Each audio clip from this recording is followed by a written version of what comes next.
Saudações, meus irmãos, graça e paz. Carlos Oliveira novamente, mais uma aula do nosso curso de teologia da Fundação Carlos Oliveira, continuando a nossa aula de apologética, segunda aula do nosso curso, segunda aula da nossa matéria de apologética. Nós terminamos recentemente a matéria de introdução ao Novo Testamento e já temos aí o início da nossa aula de apologética.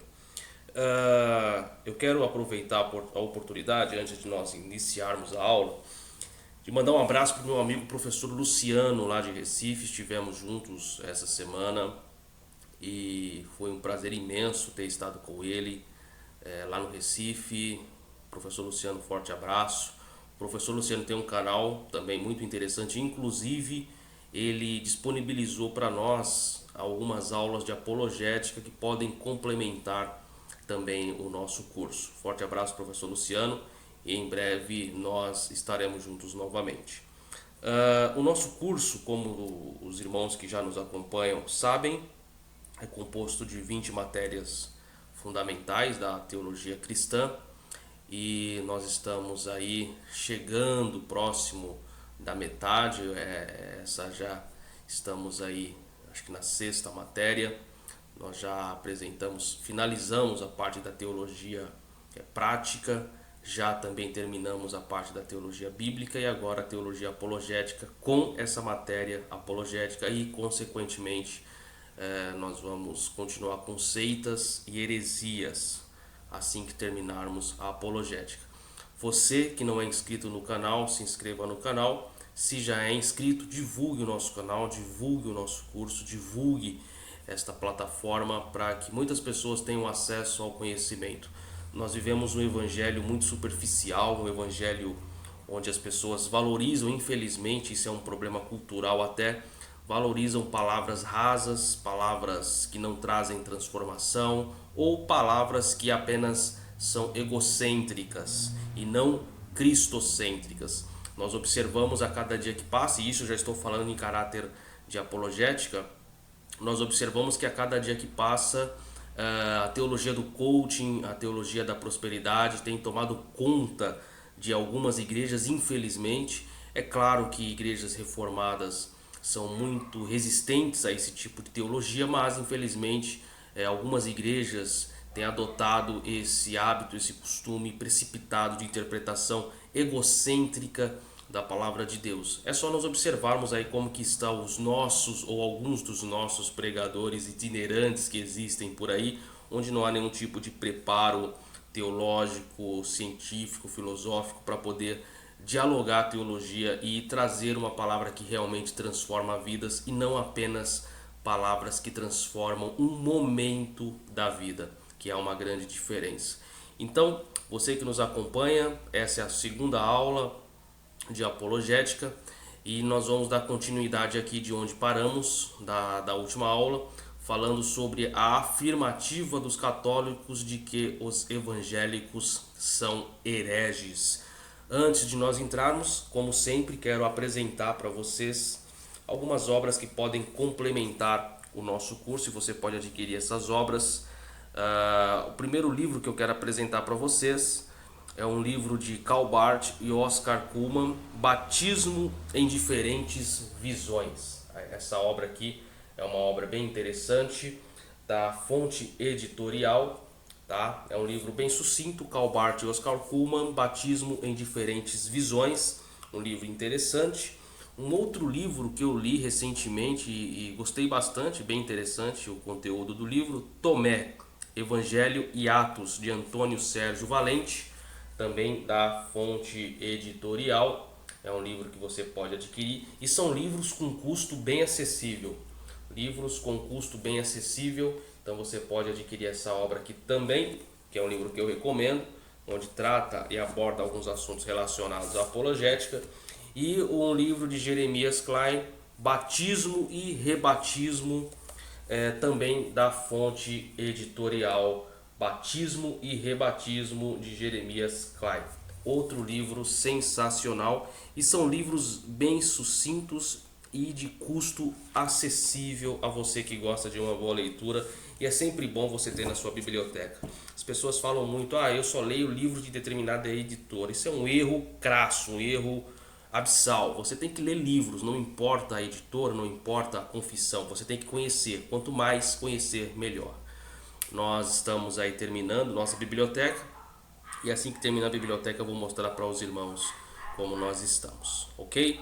Então vamos lá, dando aqui início ao a nossa matéria, ao nosso curso, a nossa segunda aula, a afirmativa dos católicos de que os evangélicos são hereges, né? Isso é uma coisa que já vem de muito tempo. Vamos lá então.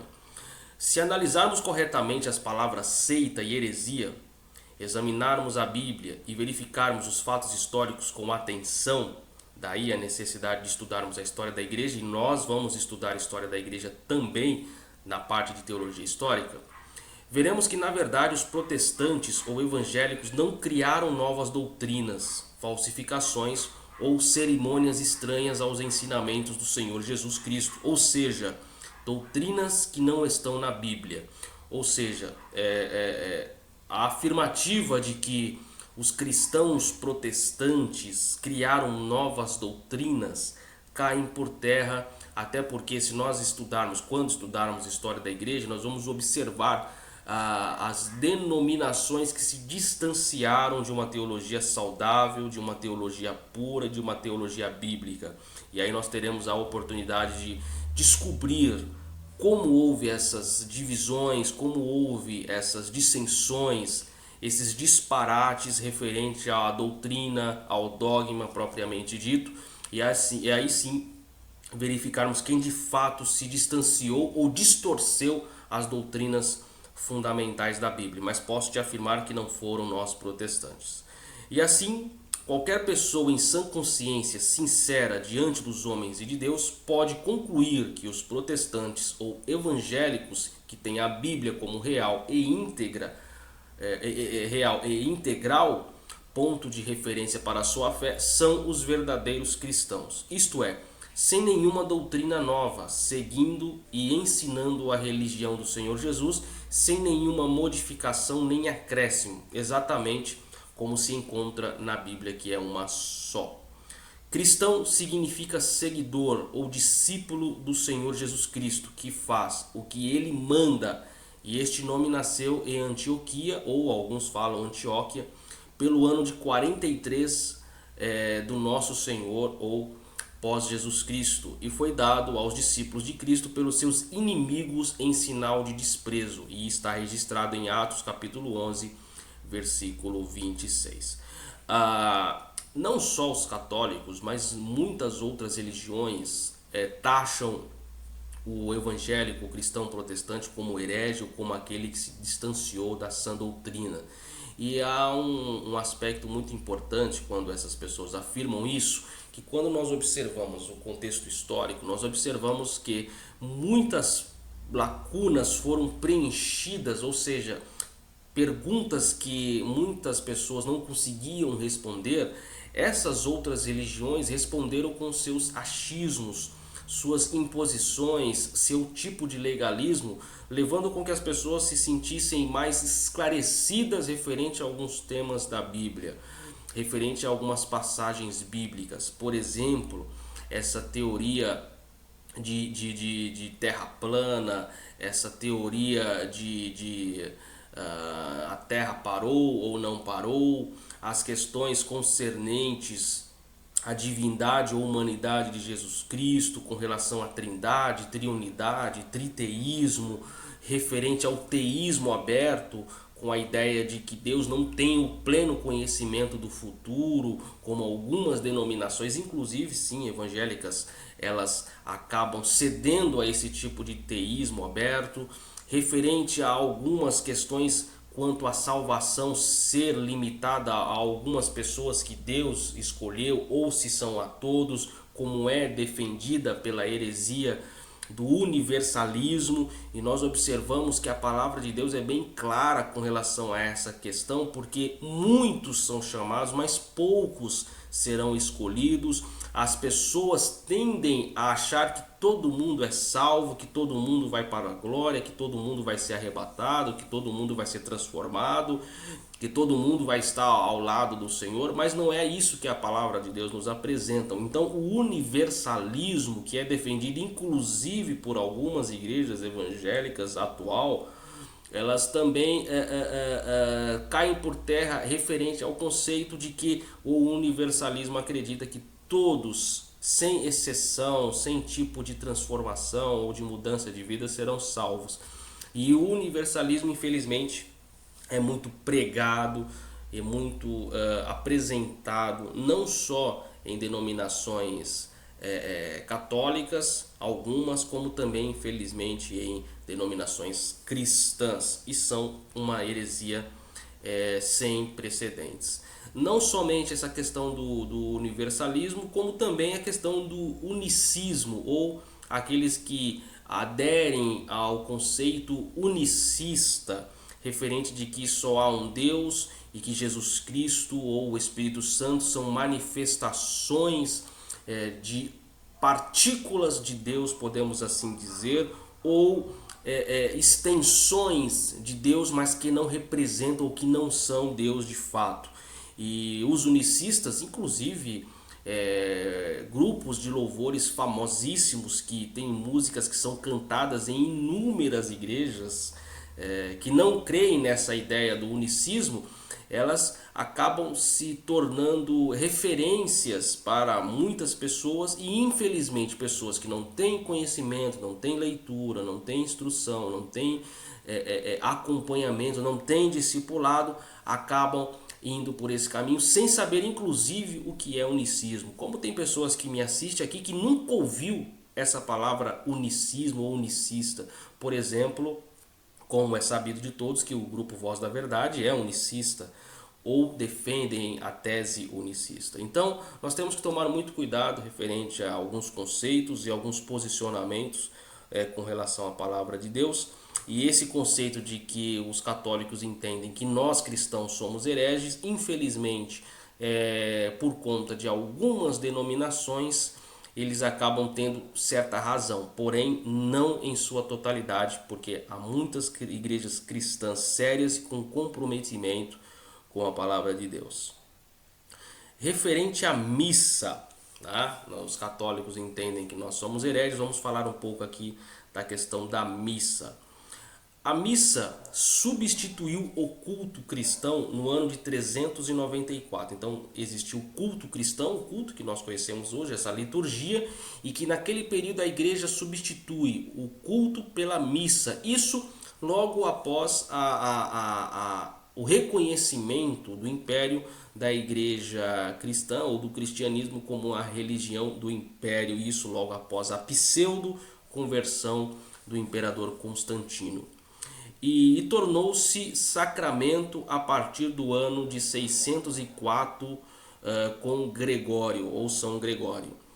A ceia do Senhor, que era simples como se vê no quadro da Última Ceia, aquele quadro de Leonardo da Vinci, foi celebrada dessa forma por 12 séculos, ou seja, mas no ano de 1200 a Igreja Católica substituiu o pão pela hóstia, ou seja, você já observou aqui duas situações, a substituição do culto pela missa e a substituição da ceia tradicional pela hóstia. Então você percebe o desvio doutrinário que a instituição católica tomou.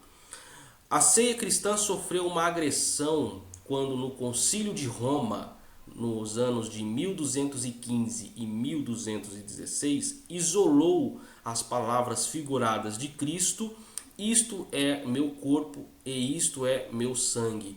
Fizeram uma péssima exegese, criando aí a doutrina ou o dogma da transubstanciação, que contrapõe, no caso, a consubstanciação. Então, mais uma outra teoria criada a partir de pensamentos católicos, criando aí a transubstanciação. No ano de 1414, o Papa João XXIII retirou o vinho da cerimônia e as igrejas passaram a servir aos fiéis somente a hóstia. O catolicismo diz que esse papa foi antipapa, mas acolhem essa sua decisão até hoje, ou seja, eles criticaram a atitude do Papa João XXIII, porém até hoje é seguido exatamente como ele estabeleceu, isso no ano de 1414. O Concílio de Trento, no ano de 1551, deu o golpe final contra a Ceia do Senhor, definindo e aprovando o dogma da transubstanciação. A partir desse concílio, qualquer sacerdote católico com um passe transforma o trigo, vinho, água em carne, ossos, sangue, nervos e cabelo de Cristo, tudo dentro de uma hóstia, ou seja, uma transformação, uma mudança, ou seja, é como se esse celular, a partir de uma oração, ele se torna o corpo e o sangue de Cristo. Então, essa teoria da transubstanciação é uma heresia muito complicada que foi aderida e estabelecida no Concílio de Trento.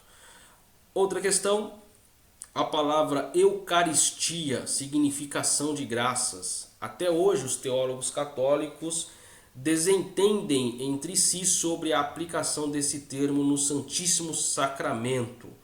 O Papa Pio IX gloriava-se com o dogma exclamando: nós, aliás, não somos simples mortais, somos superiores a Maria. Ela deu à luz só a um Cristo, mas nós podemos fazer quantos Cristos quisermos. Olha só a frase do Papa Pio IX referente à questão da Eucaristia, referente a essa questão dogmática. Então você percebe que isso aqui nós estamos falando apenas de um conceito, de uma linha. Então vocês observam quantas coisas são sérias com relação ao estudo e que devem ter uma atenção muito grande referente a nós que estudamos a palavra. Então você que está acompanhando e vê essas informações em primeiro momento, você pode imaginar só, nossa, mas é muito conteúdo, é muito estudo, mas se você não conseguir transformar o seu estudo de forma que seja compreensível àqueles que estão acompanhando o conteúdo que você ministra, as pessoas acabam se distanciando cada vez mais da verdade e aceitando qualquer ideia ou pensamento que substitua essa verdade apenas pela questão, como eu falei no início, do egocentrismo. Aquilo que eu acho é aquilo que é a verdade, e não aquilo que é a verdade que eu não acho. Então nós temos que tomar muito cuidado com relação a essa questão. Isso aqui é só referente à missa. Dando continuidade aqui ainda à questão da missa, até o século XII, nenhum cristão aceitava que a farinha se transformasse em Cristo, até que surgiu um papa autoritário e truculento que sancionou o dogma. Esse papa foi Inocêncio III, entre os anos de 1198 e 1216. E veja aqui o perfil desse papa. Primeiro, dizia que o céu e a terra se submetem ao vigário de Cristo. Veja só as heresias. Segundo, condenou a Carta Magna e ordenou o massacre no ano de 1208 dos albigenses na França. Organizou 2 cruzadas guerreiras. Inclusive eu quero mencionar aqui a nossa amiga Heloína do Pará, que deseja, que a gente faça um estudo sobre as cruzadas, e nós iremos fazer sim futuramente um estudo referente às cruzadas por solicitação da nossa amiga irmã Heloína, lá do estado do Pará. Terceiro, instituiu o confessionário e introduziu a hóstia nas igrejas. Quarto, um assunto muito interessante, proibiu a leitura da Bíblia. Quinto, decretou a Inquisição efetivada pelo Papa Gregório IX. Milhares morreram. Sexto, sancionou a transubstanciação por decreto, uma temeridade. A questão da proibição da leitura da Bíblia ela teve início justamente com relação à limitação do conhecimento que as pessoas deveriam ter referente aos assuntos fundamentais. Ou seja, quanto menos conhecimento as pessoas comuns tivessem, melhor seria para os líderes da igreja. Inclusive, tem um filme muito interessante que tem como ator um ator principal, Sean Connery, que é o nome da Rosa, tá? É um filme que trata justamente a proibição da leitura, mas eles não colocam a Bíblia como esse livro, mas sim a comédia, né? Mas para que você entenda que naquele tempo existia esse pensamento de inclusive envenenar determinadas páginas de determinados livros e não falar para ninguém que esses livros estavam envenenados. Por quê? Porque quando uma pessoa não autorizada tivesse acesso a esse livro ou conseguisse ler esse livro, essa pessoa seria envenenada e morria. Ou seja, só os que tinham conhecimento de que determinado livro tinha uma substância química em suas páginas que envenenava, tinha acesso. Por quê? Ele, sabendo que o livro era envenenado, ele, ao fazer a leitura, ele iria ler o livro ou folhear com luvas ou com algum tipo de proteção específica. Aqueles que não tinham conhecimento disso, nas folhas que ele ia passando, automaticamente, ao levar a molhar a ponta do dedo para trocar de página, ele acabava se envenenando e entrava em óbito. Então você percebe que era regrado o conhecimento, não era para todos. Hoje nós temos acesso a todo o conhecimento e ainda assim as pessoas não querem conhecer a verdade. As pessoas preferem assistir vídeos de alguns pregadores e aí, enfim, não vou citar nomes aqui por questão de ética e a gente tem uma boa educação. Mas as pessoas preferem financiar aquilo que as agradam do que financiar aquilo que trará para elas verdade e transformação. A igreja resistiu ao dogma por 335 anos, mas foi vencida. No caso, essa questão dessa dogmática que eu citei para vocês acima. Alguns decidiram por milhões e a inverdade prevaleceu. A igreja exige respeito pelo dogma, pedem que não mastiguem a hóstia e o missal romano. Na página 58, eles prescrevem que se um padre sentir-se mal durante a celebração da missa e vomitar a hóstia, deve engolir o que pôs para fora. Para você ver o nível referente a essa questão, muito séria. É a página 58 do livro Roma, a Igreja e o Anticristo, que está aqui embaixo. Aqui, vou até grifar aqui para vocês que nos assistem. Está aqui, ó. Ok? Pois bem, dando continuidade. Quando a transubstanciação foi introduzida nas igrejas católicas, houve discussões escolásticas. O professor Alexandre Hales ensinava que se um morcego engolir uma hóstia, terá engolido o próprio Cristo. O bispo Boaventura achou repugnante, mas São Tomás deu razão para, no caso, Alexandre Hales. Ou seja, vocês percebem o nível que a igreja se permitiu entrar. Isso eu estou falando só com relação à missa e ceia, tá? Não estou tratando de outras matérias da teologia propriamente. Dando continuidade aqui, a ceia do Senhor e a missa. Nosso Senhor usava parábolas e metáforas dizendo: quem beber da água que eu lhe der nunca mais terá sede. Eu sou o pão que desceu do céu, minha carne é verdadeiramente comida e meu sangue bebida. Primeiro, os discípulos perguntaram-lhe: por que falas por parábolas? No contexto, Jesus explicou: as palavras que eu vos digo são espírito e vida. Esse é o contexto. Segundo, com esses esclarecimentos do Mestre, não é difícil entender que o pão e o vinho da ceia do Senhor apenas recordam o corpo e o sangue dele, mas não a presença real como quer a Igreja Católica Romana, que é a questão de como estávamos falando da transubstanciação, que é o que a Igreja Católica ensina, e a consubstanciação, ou seja, que é a representação, ou seja, um ato simbólico, uma recordação, uma lembrança daquele momento, uma menção ao corpo e ao sangue de Cristo, e não que o pão e o cálice se transformam literalmente no corpo e no sangue de Cristo. Então, a transubstanciação ela é uma heresia que é de praxe as pessoas terem um mínimo de conhecimento para saber diferenciar transubstanciação e consubstanciação. Foi tomando essas palavras ao pé da letra e tropeçando em metáforas que o catolicismo transformou a simples hóstia em coisa complicada. Primeiro, o Papa Gelásio I, no ano de 492 a 496, ensinava que a natureza dos elementos da ceia não deixavam de existir depois da bênção. Segundo, o Papa Gelácio II, dos anos 1118 a 1119, não aceitava a transubstanciação, dizendo: na Eucaristia a natureza do pão e do vinho não cessam de existir, e ordenava às igrejas que servissem aos fiéis o vinho e não somente o pão. Terceiro, o Papa Romano São Clemente pensava igual e expressou-se assim: o pão e o vinho na ceia são símbolos, não se transformam em coisa alguma.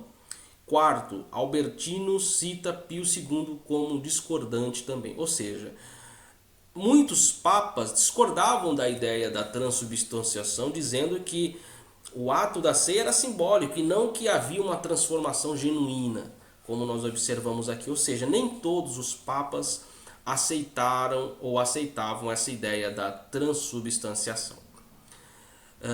A doutrina da transformação dos elementos na Eucaristia apresenta sérios problemas para o raciocínio.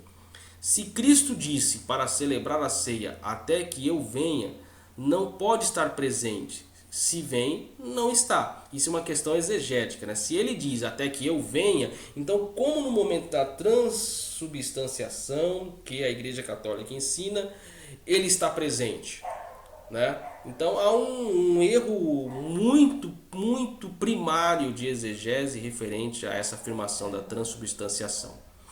Primeiro, ele, o próprio Cristo, foi o primeiro a servir-se da ceia. E teria Cristo, no caso aqui Teia, mas teria Cristo engolido a si mesmo? Creio que não. Segundo, o Concílio de Trento complicou ainda mais o assunto, prescrevendo que, se uma hóstia for partida em muitos pedaços, Cristo estará presente em cada fração. Se uma parte cair no altar, o lugar deverá ser lambido com a língua. Isso registrado no Concílio de Trento, seção 13, capítulo 3. Verifica-se que esse dogma não resiste a nenhuma análise. Seu mais perigoso adversário não são os teólogos protestantes, mas sim os cientistas como Einstein, Oppenheimer e outros corifeus da ciência atômica. A celebração da missa é mais uma encenação do que um culto cristão. Veja como Marinho Cochin descreve a cerimônia da expiação na missa. Veja lá. Primeiro, o sacerdote durante uma missa benze-se 16 vezes. Volta-se para o povo outras 16 vezes. Beija o altar 8 vezes. Levanta os olhos 11 vezes. 10 vezes bate no peito e ajoelha-se 10 vezes e junta a mão 54 vezes. Segundo, faz 21 inclinações com a cabeça e 7 com os ombros. Inclina-se 8 vezes e beija a oferta 36 vezes.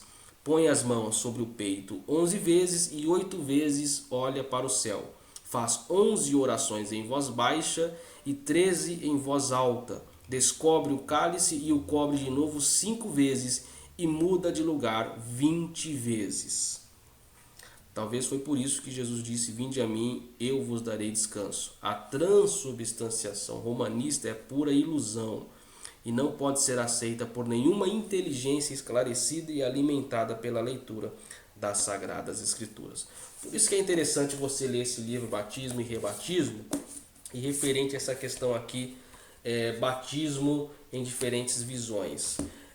Existem outros livros na biblioteca que eu vou apresentar para vocês na medida que as matérias vão avançando, mas hoje nós gostamos gostaríamos de frisar apenas nessas duas questões, da missa e da ceia, referente à visão católica de que nós somos hereges, só que nós observamos que não é isso que de fato se estabelece.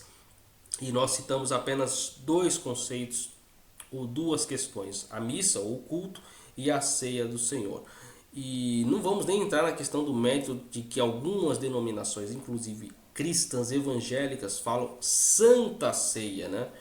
Que é um outro equívoco referente à exegese em si. Mas ceia do Senhor seria o mais correto. A nossa aula fica por aqui. Nossa segunda aula de apologética, nós tivemos a intenção apenas de apresentar esses pontos fundamentais para que você tenha um conhecimento referente a esse universo católico. E nos próximos dias nós estaremos aí dando continuidade ao nosso curso, a nossa matéria de apologética, apresentando nossa terceira aula. Eu quero agradecer você que me acompanhou até aqui, até o final da aula. Repito, se não é inscrito no canal, se inscreva no canal. Se já é inscrito, divulgue o nosso canal para que as pessoas tenham acesso a esse conteúdo.